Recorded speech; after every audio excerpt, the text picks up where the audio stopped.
comme une biche près d'un torrent d'eau. Seigneur, je remercie. Ce programme de prière est dénommé 40 jours devant le trône.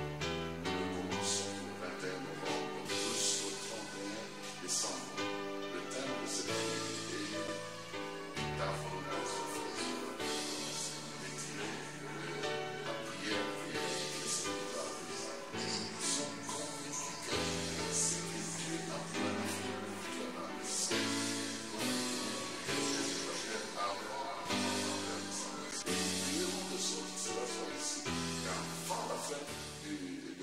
Cette année, tout ce qui est prévu pour toi, cette année, tu puisses récupérer ça, même en dernière année.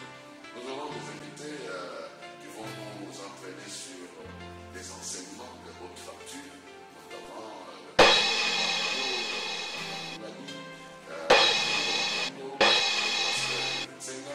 et nous serons de la partie pour vous entraîner dans l'enseignement, mais aussi dans la prière, afin que ce que Dieu a déjà décidé pour nous devienne une réalité dans notre vie. Nous voulons donc briser ce gap-là, cette différence qu'il y a entre la volonté de Dieu dans nos vies et la réalité de nos vies.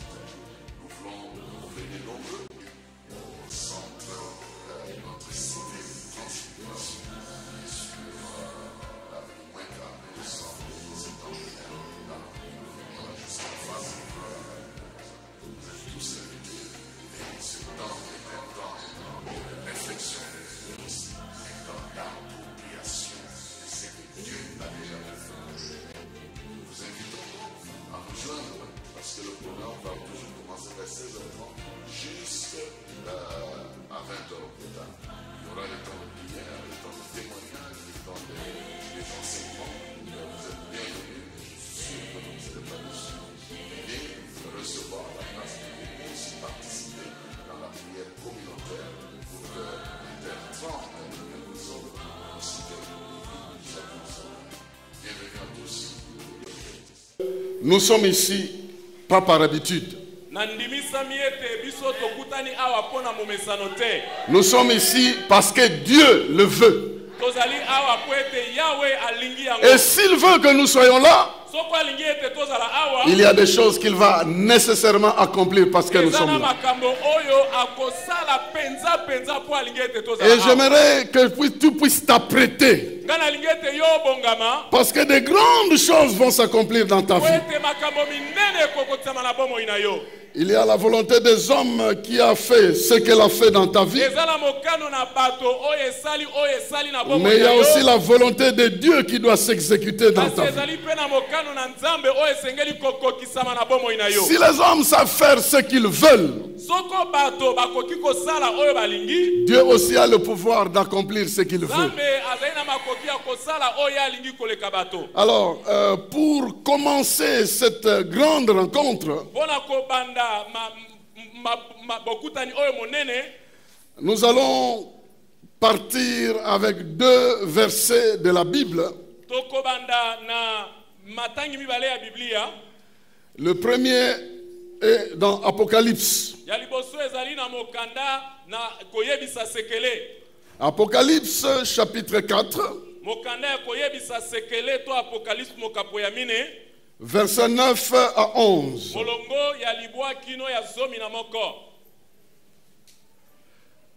Aujourd'hui, nous voulons définir la volonté de Dieu.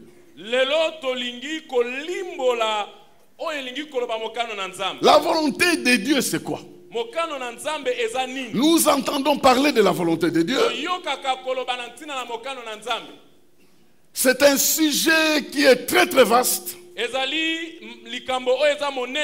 Mais la volonté de Dieu était une préoccupation de Jésus-Christ. Et Jésus, en apprenant la prière à ses disciples, est arrivé à leur dire, quand vous êtes en train de prier,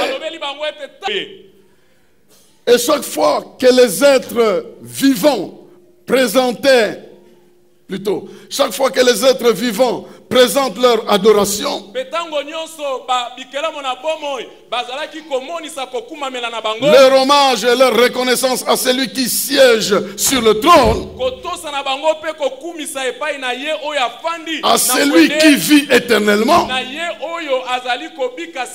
les 24 vieillards se prosternent devant celui qui siège sur le trône et adorent celui qui vit éternellement. Ils déposent leur couronne devant le trône en disant: tu es digne, Seigneur notre Dieu, qu'on te donne gloire, honneur et puissance, car tu as créé tout ce qui existe. L'univers entier doit son existence et sa création à ta volonté. Ici, dans une autre version, pour compléter ça, le verset 11 dit: tu es digne, notre Seigneur et notre Dieu,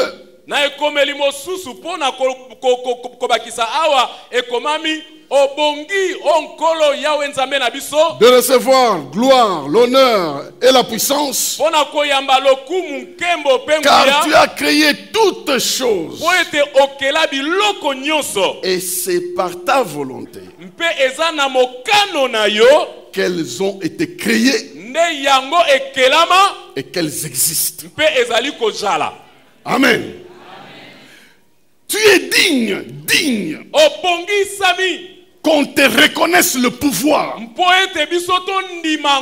reconnaisse ton honneur, parce que toi seul tu as voulu une chose et tu l'as créée. Et non seulement que tu as créé ces choses, mais par ta volonté, ce qui a été créé subsiste encore.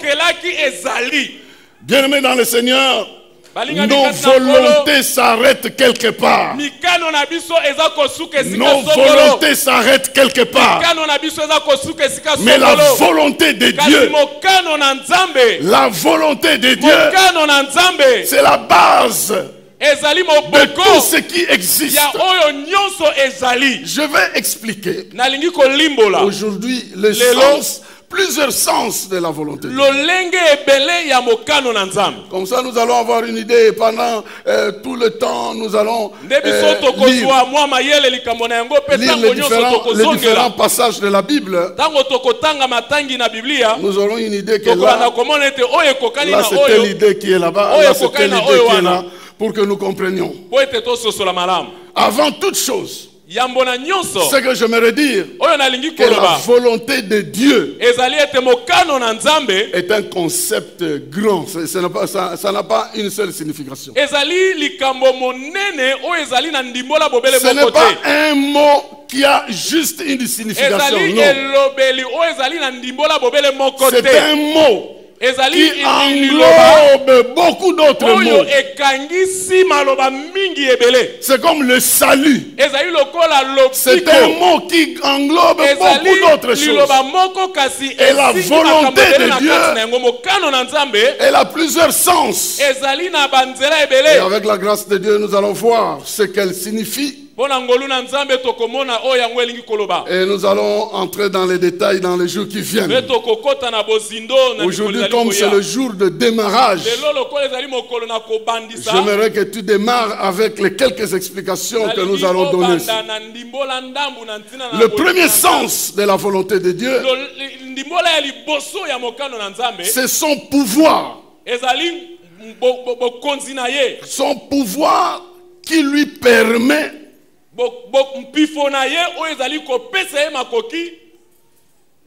de faire la vie, de donner la vie, de faire exister la vie.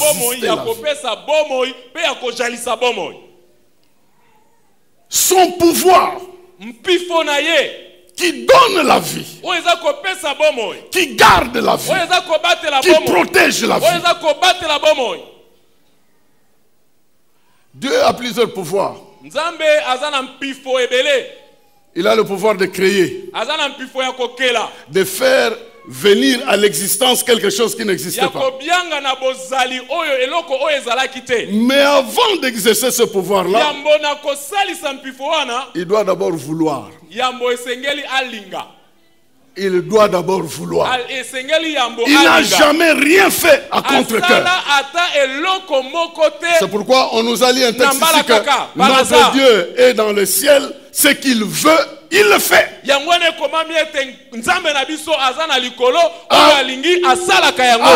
même de créer quoi que ce soit, c'est sa volonté qui s'est exprimée. Si vous voulez, référez-vous à l'homme, à la création de l'homme. Il a dit, faisons l'homme. Faisons l'homme selon notre ressemblance. C'est sa volonté qui s'exprime en ce moment. Ici, les êtres vivants, il dit que tu as créé toutes choses, mais tu ne les as pas créées par hasard. Tu as voulu, et c'est pourquoi c'est venu. Et même parce que tu as voulu ainsi, tout ce que tu as créé existe. Bien-aimé dans le Seigneur, la volonté de Dieu est ici exprimée comme le pouvoir pour la vie, le pouvoir pour protéger la vie, donner la vie, garder la vie. Le monde peut décider ce qu'il veut. Mais le monde ne peut pas détruire le monde. Parce que tout ce qui existe existe par la volonté de Dieu. C'est Dieu qui a voulu que la création existe, que la vie prenne forme. Retenez ça, bien aimé dans le Seigneur. C'est le pouvoir pour la vie. Et là où Dieu veut que quelque chose se fasse, il la fera toujours. Il ne peut être contraint par quoi que ce soit. Ici, il existe un pouvoir. Un pouvoir qui fait que les choses soient créées et que ce qui est créé reste créé. C'est ça le pouvoir de la volonté de Dieu. Il est un pouvoir lié à la vie, lié à l'existence, lié à la grandeur de Dieu, à la manifestation de ce que Dieu est capable de faire. Amen. La volonté de Dieu, c'est son pouvoir qu'il met en œuvre pour manifester la vie, manifester son autorité, manifester son pouvoir. Et comme preuve, tout ce qui existe, existe par la volonté de Dieu.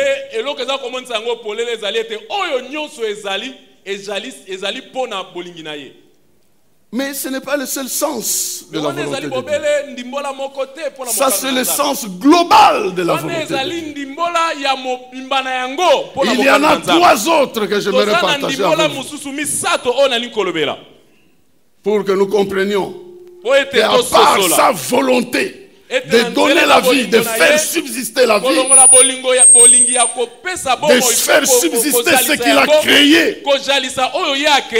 Parce que ce qu'il a créé manifeste sa grandeur. Quand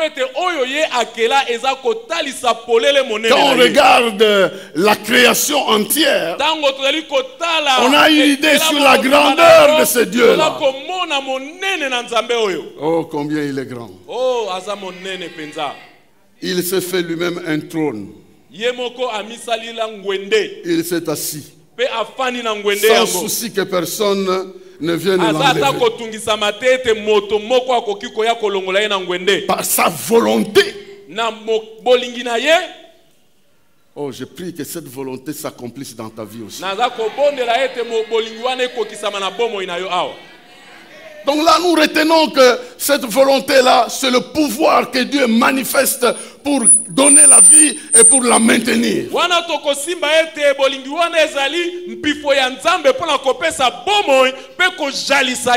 Donc le monde qui existe existe parce que Dieu le veut. Le monde qui continue à subsister subsiste parce que Dieu le veut. C'est son pouvoir de la vie, de l'existence et de la maintenance de ce qui a été créé. Mais il y a une deuxième notion. La volonté de Dieu, c'est son plan particulier ou un objectif particulier qu'il veut accomplir.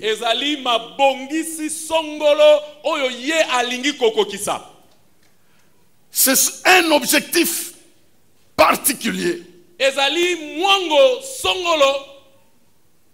qu'il veut accomplir, qu'il veut voir exister.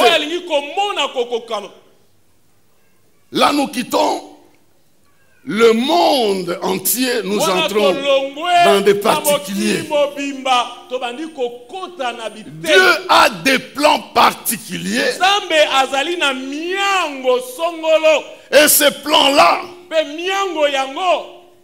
possèdent des objectifs. Des choses que Dieu veut voir s'accomplir. Et ce sont ces choses qu'il veut voir s'accomplir que la Bible appelle sa volonté. Donc sa volonté, par exemple, je donne un exemple. Sa volonté que tous soient sauvés et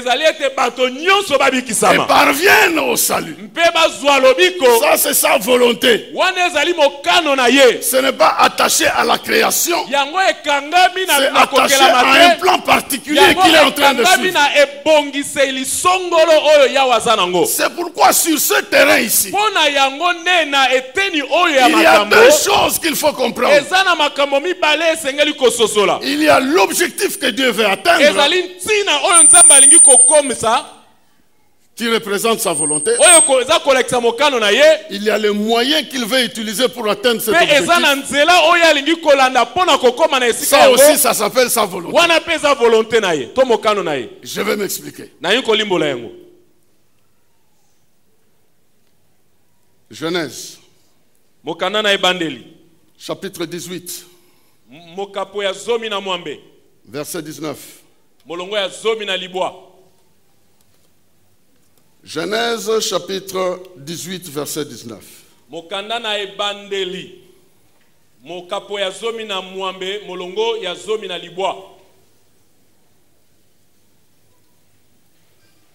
C'est Dieu qui parle. Il parle sur Abraham. J'ai la version du semeur, verset 19. Car je l'ai choisi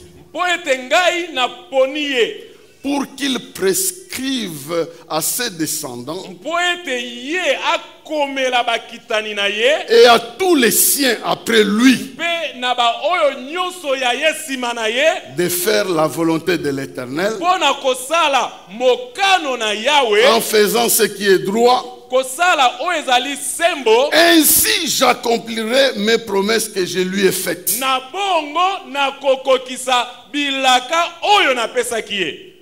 Amen. Amen. Dieu donne les promesses à Abraham. Ça c'est la première étape.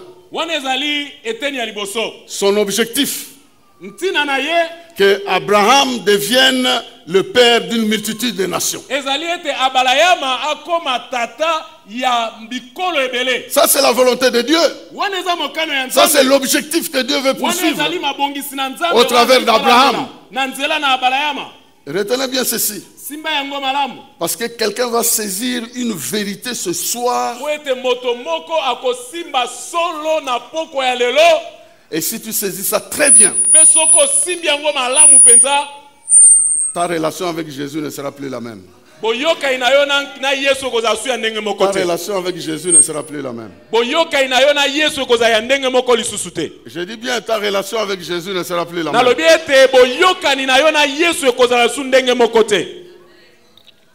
Première étape. L'objectif que Dieu veut poursuivre se trouve au niveau d'Abraham. Vous me suivez? La volonté de Dieu est qu'Abraham devienne le père d'une grande nation. C'est comme ça qu'il l'a appelé, va-t'en de ta patrie. Vous connaissez tous ces passages. Je ferai de toi un grand, je rendrai ton nom grand et tout ce que vous voulez. Ça c'est la volonté de Dieu pour Abraham. Et il lui exprime cette volonté-là au travers des promesses qu'il lui donne. Abraham, tu deviendras père d'une multitude. Mais écoute, pour que moi je puisse accomplir ce que je te promets ici, ça ne va pas arriver dans ta vie. Ça va arriver quand toi tu seras parti auprès des autres. Il y en a de ceux qui ne te verront pas, mais tu dois leur écrire comment ils doivent vivre. Nous sommes là devant deux choses. La promesse que Dieu donne à Abraham, ça fait partie de sa volonté. Les règles et les instructions qu'Abraham doit laisser à ses descendants,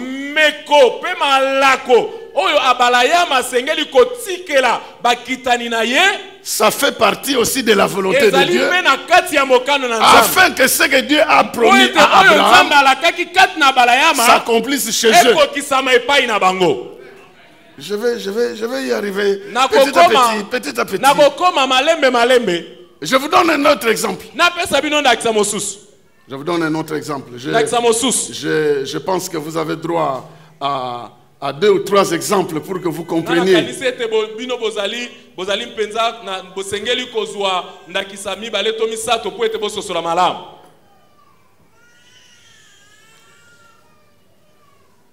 Un roi.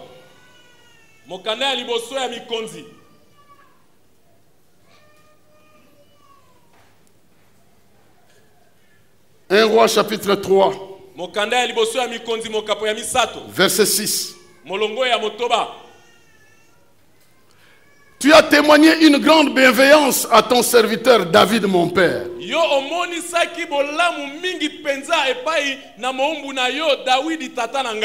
Parce qu'il vivait fidèlement selon ta volonté, de façon juste et avec un cœur droit. Tu lui as conservé cette grande bienveillance et tu lui as accordé un fils qui siège aujourd'hui sur son trône.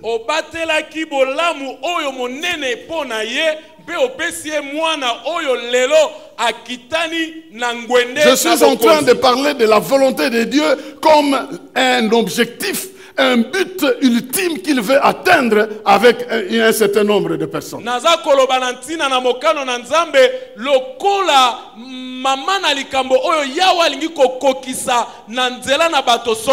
Avec Abraham, Dieu se dit, mais si je lui cache la vérité, ce monsieur deviendra un grand. Alors, il lui a dit, bon, je vais détruire Sodome. Et ils ont commencé à négocier. Vous connaissez la suite. Là où je vais insister, c'est que cette volonté se manifeste à 2 niveaux. Le premier niveau, c'est au niveau de la personne qui reçoit la promesse. Le deuxième niveau, c'est le niveau des gens qui vont bénéficier de cette promesse-là. Dieu a promis à David que toi tu deviendras un grand roi. Et comme tu as marché dans ma volonté, il y aura toujours un enfant qui sera sur ton trône. Mais donne-leur des prescriptions pour qu'ils suivent ça, afin que moi j'accomplisse ce que je t'ai promis à leur niveau.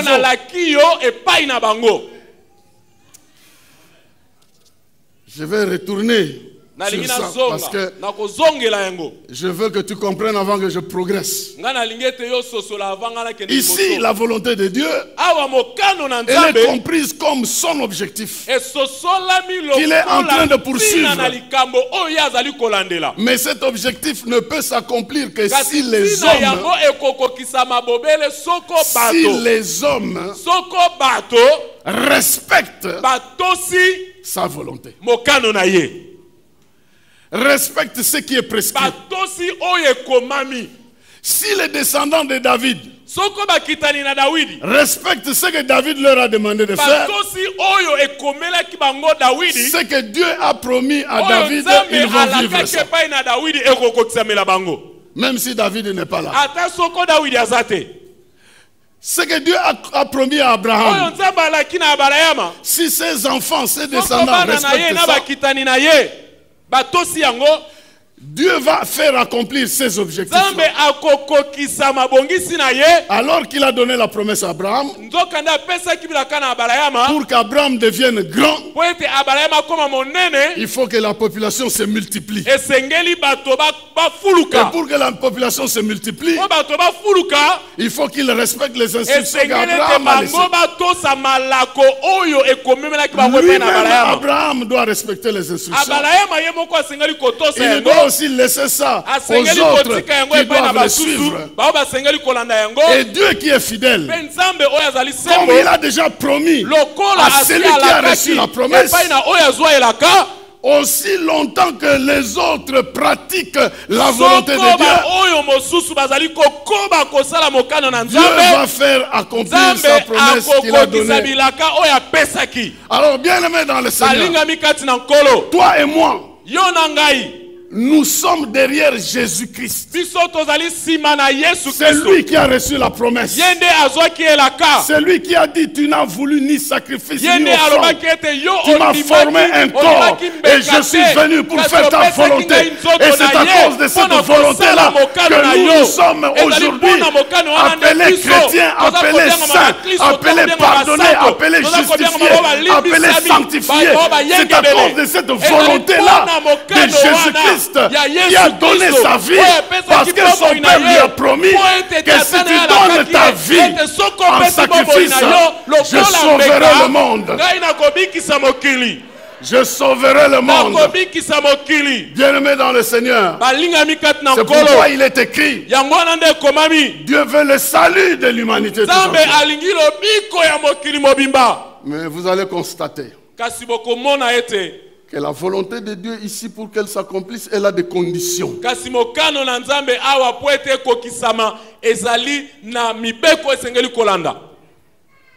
Elle a des conditions. C'est là où vous vous posez des questions. Mais Dieu m'a déjà béni, mais pourquoi quelque chose de ça? Il y a un lien direct entre la pratique de la volonté de Dieu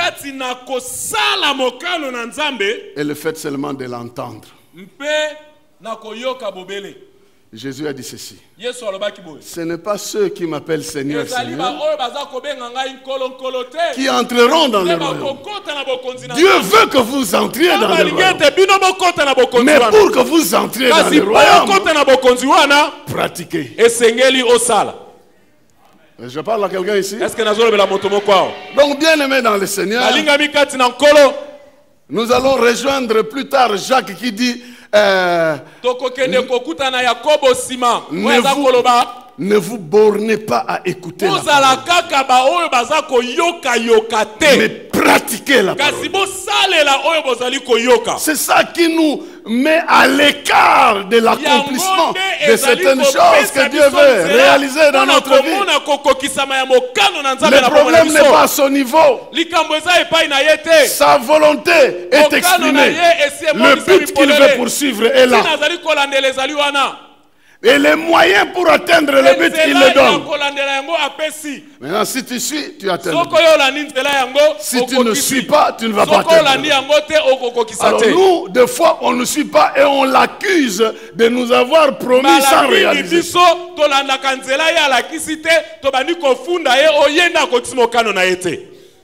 Il a promis pas à toi d'abord.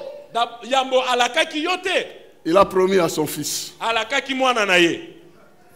Il a promis à son fils. Car Dieu a tant aimé le monde.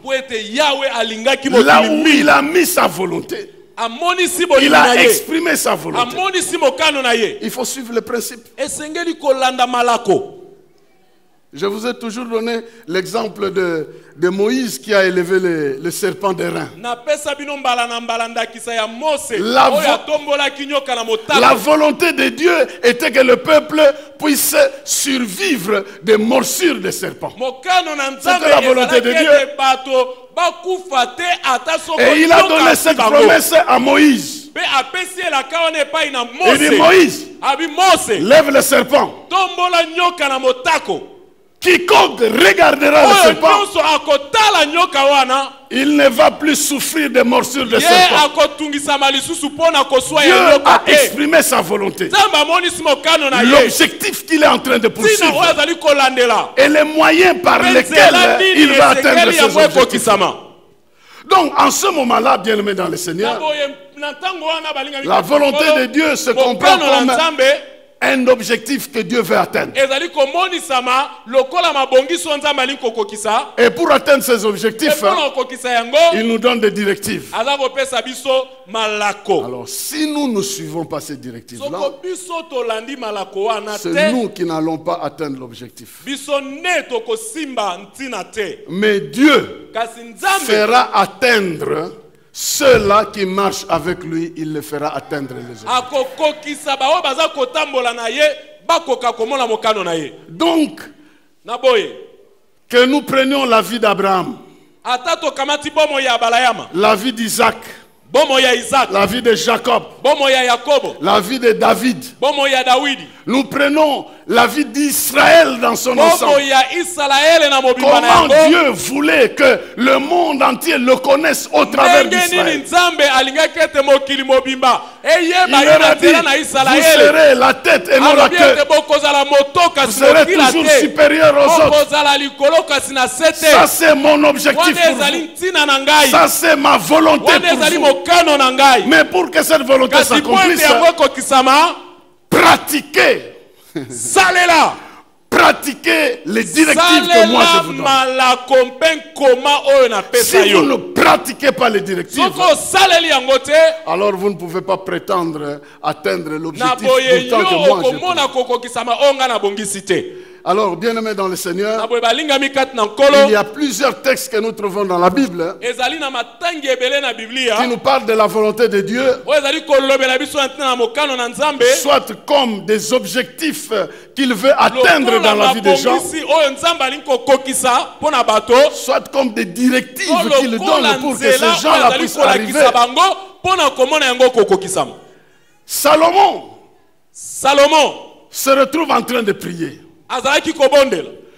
Mon père David a reçu la promesse qu'il y aura quelqu'un sur son trône. Alors, tu lui as donné cette promesse-là, même s'il n'est plus là. Mais moi, je suis bénéficiaire. Alors, enseigne-moi les voies pour que je les pratique et que la bénédiction que tu as promise à mon père trouve son accomplissement dans ma vie. Je suis déjà en train de parler à quelqu'un. Je viens te prier, Seigneur, pour que la volonté que tu as exprimée à mon père David s'accomplisse chez moi.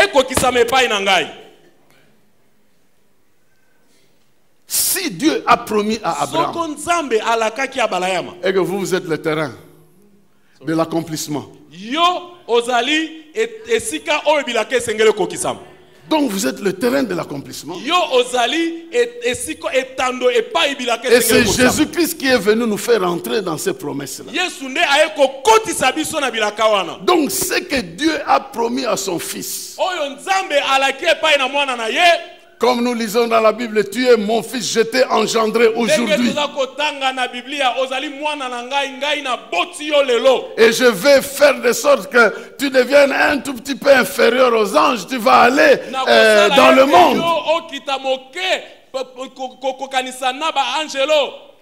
Tu vas livrer ta vie afin que l'espèce humaine soit sauvée. C'est pourquoi, bien-aimé dans le Seigneur, si Dieu doit entendre ta prière, c'est par rapport à la promesse qu'il a donnée à son Fils. Si Dieu doit exaucer ta prière, c'est parce qu'il a promis que tous ceux qui invoqueront le nom du Seigneur seront sauvés.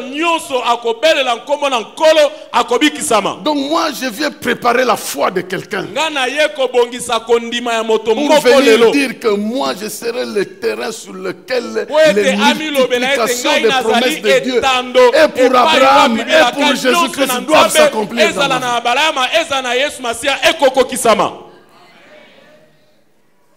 Si les gens qui regardaient le serpent d'airain ne pouvaient pas mourir, il n'y a aucun poison qu'il vienne de quelque monde que ce soit ne peut détruire ce que Dieu veut réaliser dans ta vie. Ne peut détruire ce que Dieu veut réaliser dans ta vie. Et je suis venu accompagner quelqu'un qui est en train de dire que le temps est venu où moi aussi je veux m'élever. Je veux regarder les promesses que Dieu a faites à Abraham. Je veux regarder les promesses que Dieu a faites à Jésus-Christ pour que moi je devienne le terrain sur lequel ces promesses doivent se faire. Car il a dit, à mon nom vous chasserez les démons, à mon nom vous guérirez les malades, à mon nom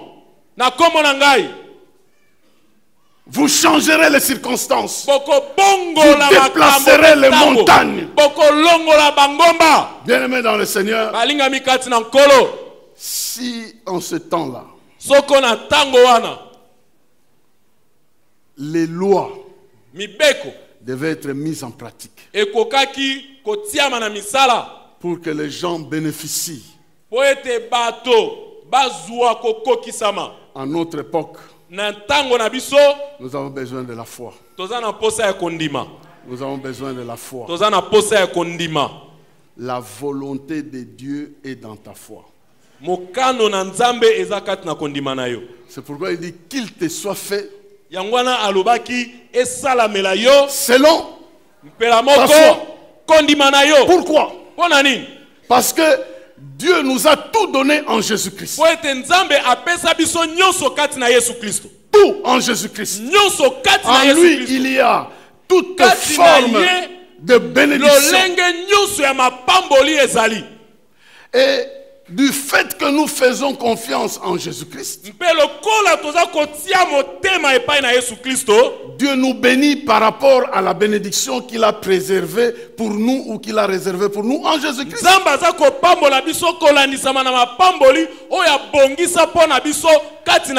Des gens comme Paul avaient vraiment percé ce mystère-là.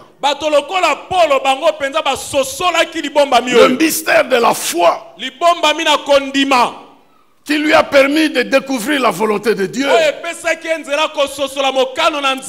Que parce que Christ a pris ma place, il a pris ma place. Donc la vie qu'il a menée là, il l'a menée pour moi. Et si moi je dois en bénéficier, il faut seulement que je croie que si je vis, ce n'est plus moi qui vis. C'est Christ qui vit. La volonté de Dieu est que Christ vive en moi.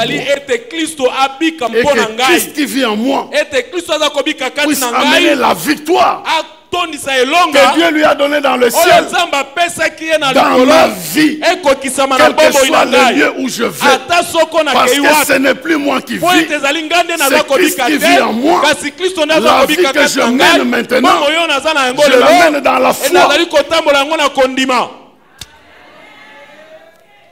Donc si Salomon devait suivre les directives de David son père, toi, tu dois suivre les directives de Jésus-Christ, ton Seigneur. Et parmi ces directives-là, il y a la foi. Et même si elle est plus petite, comme les grains de moutarde, Dieu accomplira quelque chose. La volonté de Dieu va se manifester. Là où tu réunis la condition de la foi, même si elle est toute petite, Dieu accomplira quelque chose. Donc le deuxième sens de la foi, et plutôt de la volonté de Dieu, c'est en fait ses objectifs particuliers, ainsi que les instructions attachées à ces objectifs. La troisième notion ou le troisième sens, nous allons nous arrêter ici.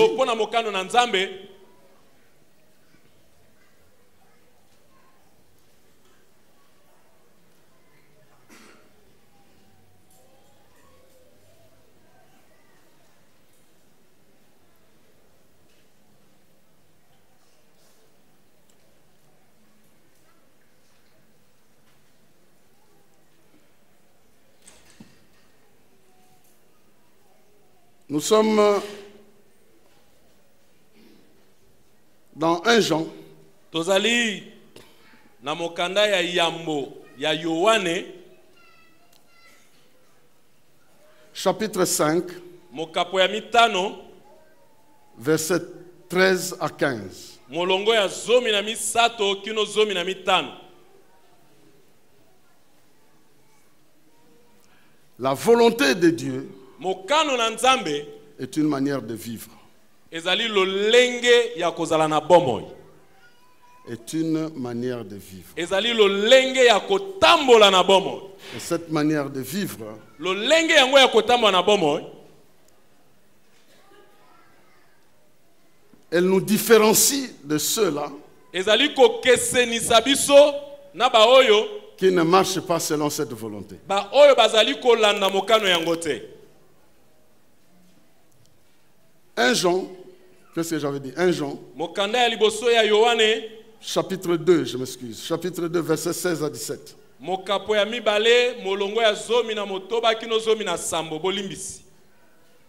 L'autre verset, nous lirons ça un autre jour.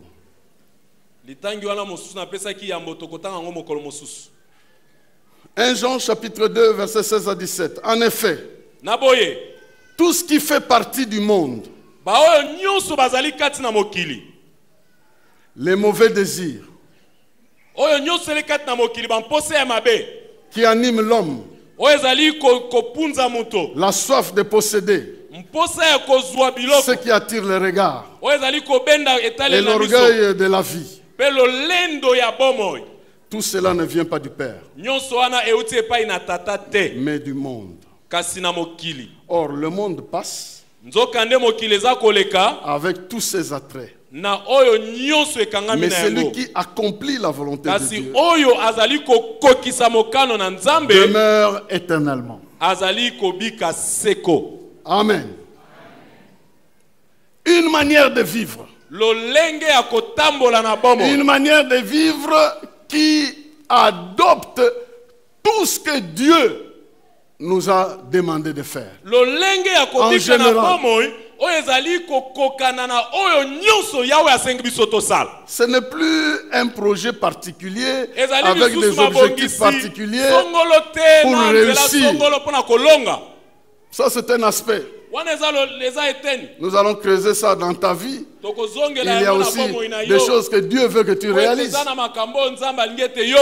Mais ici, c'est une manière de vivre. Cette manière de vivre honore Dieu. Cette manière de vivre nous différencie du monde. C'est pourquoi il est écrit que tout ce qui fait partie du monde va disparaître avec le monde. Mais ceux qui vivent conformément à la volonté de Dieu, ceux-là, ils vont demeurer éternellement avec Dieu. Ils vont demeurer éternellement avec Dieu. Les sorciers passeront. Les magiciens passeront. Les mauvais méchants passeront. Ils existeront pendant un temps. Mais ils passeront. Ceux qui marchent dans la volonté de Dieu, même s'ils sont écrasés aujourd'hui, même s'ils sont malmenés aujourd'hui, même s'ils sont ridiculisés aujourd'hui, ils ne passeront pas. Ils demeureront avec celui-là. Celui-là qui fait exister toutes choses selon sa volonté. Si tu es dans la volonté de Dieu, tu ne passeras pas avec les autres. 1000 vont tomber à droite, 10 000 à ta gauche. Tu ne seras pas atteint et tu ne passeras pas. Parce que la main de Dieu et la volonté de Dieu te saisit et te protège.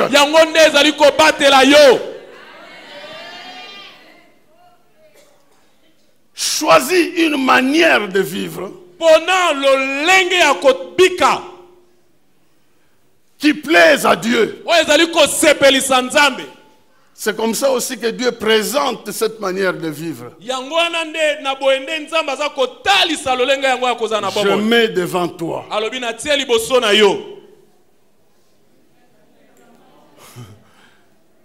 la mort, et le mal,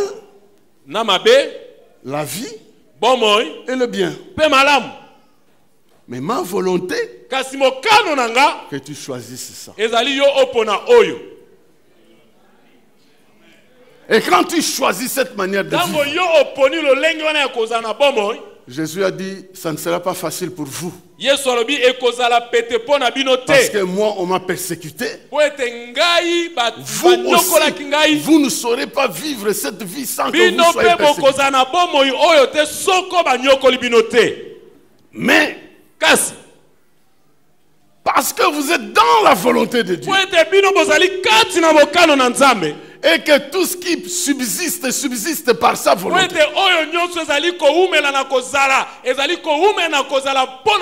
Les uns passeront, vous ne passerez pas. Les uns passeront, vous ne passerez pas. Dieu est en train de voir qui fait sa volonté là où il est en train d'évoluer. Et bientôt là, il va distribuer des cartes en train de féliciter ceux-là qui se sont maintenus dans la victoire, dans la discipline.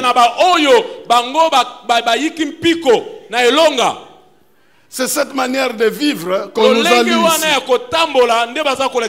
Et ce que Dieu veut, c'est que vous viviez dans une manière de vivre, ou plutôt que vous puissiez mener une vie de sanctification. Donc si par hasard vous tombez dans un mal, redressez-vous, purifiez-vous, progressez dans votre chemin. C'est cette manière de vivre que Dieu veut, qui est sa volonté, une manière de vivre. Un pouvoir qui donne la vie et qui fait subsister des objectifs à atteindre et des instructions à suivre pour les atteindre. Qui a compris quelque chose? Que Dieu te bénisse. Parce que tu as compris que Dieu te bénisse. Aujourd'hui, nous allons nous arrêter ici. Et nous allons avoir des devoirs à accomplir. Vous allez lire le texte. Vous allez méditer le texte.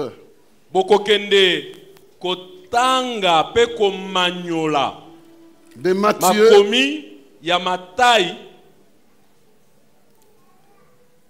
chapitre 7. À partir du verset 21 jusqu'au verset 29. Nous allons prêcher sur ça un autre jour. Mais allez méditer ça. 21 combien? Matthieu, chapitre 7, verset 21 à 29.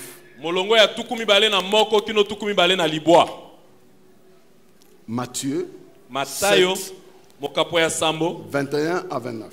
Il y aura toujours un TP à faire. Pendant ce temps, va méditer. Ce texte ici, Jésus insiste sur la pratique. Il est sur la pratique. Et toi, tu vas prendre un engagement pour la pratique. Tu deviens un vrai pratiquant. Pas un observateur. Mais comme Dieu a déjà promis à son fils, et tous ceux qui viendront à toi, je vais inscrire leur nom dans le livre de vie. Alors je dois dire à quelqu'un avec assurance que tu es le terrain de l'accomplissement des promesses que Jésus a reçues de son Père. Jésus a reçu les promesses de la part de son Père, mais c'est toi qui es l'accomplissement. Écoutez comment il a prié un jour. Père, Papa, glorifie ton nom. Je sais que tu m'exauces toujours. Mais je le dis pour ceux ici. Le terrain de l'accomplissement de mes exaucements. Pour qu'ils aient confiance en moi. Et puis après avoir dit ça, il cria Lazare! Sors! Il a parlé à son père. Lazare était le terrain de l'accomplissement de la promesse qu'il avait de son père. Tu es le terrain sur lequel de grandes choses vont s'accomplir. Et si Jésus continue à prier dans le ciel, c'est que quelque chose doit s'accomplir. Que Dieu vous bénisse. Qu'il bénisse sa parole.